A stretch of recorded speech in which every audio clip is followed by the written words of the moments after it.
Last month, more Americans stopped looking for a job than found one. Too many people are falling further and further behind because right now, the president's policies are making people's lives harder. Republicans have plans to close the gap.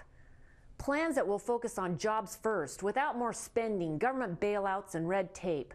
Every day, we're working to expand our economy, one manufacturing job, nursing degree, and small business at a time. All right, that was Washington Congresswoman Cathy McMorris Rodgers delivering the Republican response to the President's State of the Union last night. And for some more GOP reaction, we turn it over once again to our panel of lawmakers. They were also at the State of the Union. Congresswoman Blackburn, Tennessee, good to see you. We know what's going to be told about all of you in this room in this election cycle. There's a war on women, that Republicans want dirty air and water. They want to throw Granny over the cliff. And income inequality. You don't want income inequality in America. What should the reaction be? How do you defend against what I would argue are predictable attacks? You know, I think what we keep the focus on is opportunity. We're the great opportunity party.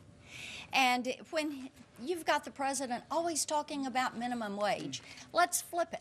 Let's talk about maximum wage and letting individuals earn as much as they can possibly earn. You just care about the rich. You know what they're going to say. We want individuals to have opportunity and children to dream big dreams and see those dreams come true.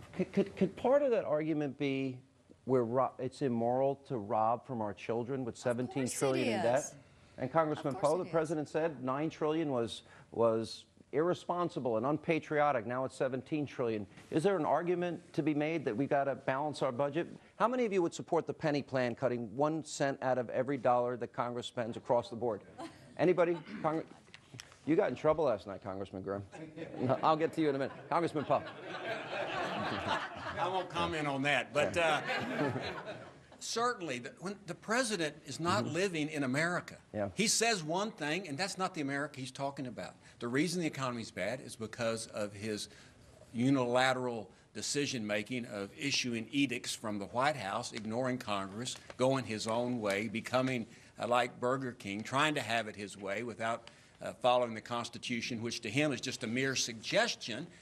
He's not living in America. He's saying things that are absurd. And, of course, the debt. He has helped create that debt, and now he wants to blame other people, the Republicans, for it. There are two great moments in the conservative movement, Ronald Reagan and the contract with America. Is there time, Congressman, for a 5-item contract? The penny plan, energy, we'll be drilling, health care savings accounts, run down secure the border. Well, I think there is. In fact, I think the reason we took control of Congress in the 90s was in the fog of government. Republicans set up a beacon, a light, where if you believe in these principles, come this direction, and it worked. I think it's time for that again. And on the economy, look, spending cuts will get us about halfway back to a balanced budget. We need a strong economy. And I'll tell you, last night, the starkest difference was when the president talked about tax reform. He wants to close tax loopholes to spend more. Republicans want to close tax loopholes to lower rates for everybody. You said 2 things. Huge difference. But, and I'll go to you, Congressman, if I can, up in the top, Congressman Salmon. 2 things come to my mind. One is you got to spend less, and the second thing is I see the success that we're talking about in Midland, Texas, unemployment 3%, North Dakota it's 2.6%. People getting $100,000 a year jobs, and the growth's amazing. And last night the president was taking credit for the fact that we have so much oil and natural gas.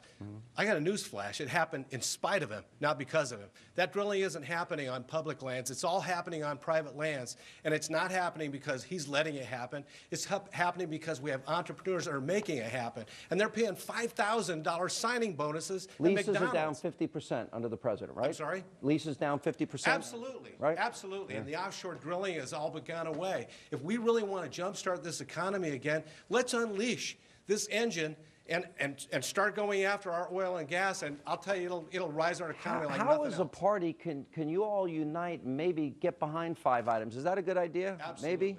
Agreed? Hands, show of hands? But I don't see that. Why, Congressman Grimm, why are we not seeing a united party saying, elect us, we're going to do A, B, C, D, E, and F? Yeah, I think part of it is just a little frustration. When if you're not on Fox News, let's be honest, you don't even hear what Republicans are saying. It's all being demonized and demagogued. And here's the other issue. You're up against Santa Claus. Let's be honest. What did the president say last night? He told everyone what they wanted to hear. Is it based in reality? Not even close. But that's what we're up against. We're up against reality, and the truth is the president obviously doesn't know what reality is because he's completely off base. And you weren't going to throw that guy off the balcony, were you? Absolutely not. I'm just checking. All right. You're a New Yorker, right? I like you. Glad to hear that. All right. Coming up next, we're going to take you behind the scenes of my State of the Union experience. We have exclusive photos from my entire day in D.C. and details you don't want to miss, including my dinner with the stars of Duck Dynasty, which was a lot of fun. But first, our panel of lawmakers, they're going to answer some of your questions that you've been sending us and posting on Facebook and Twitter all day. That's all straight ahead as Hannity from D.C. continues.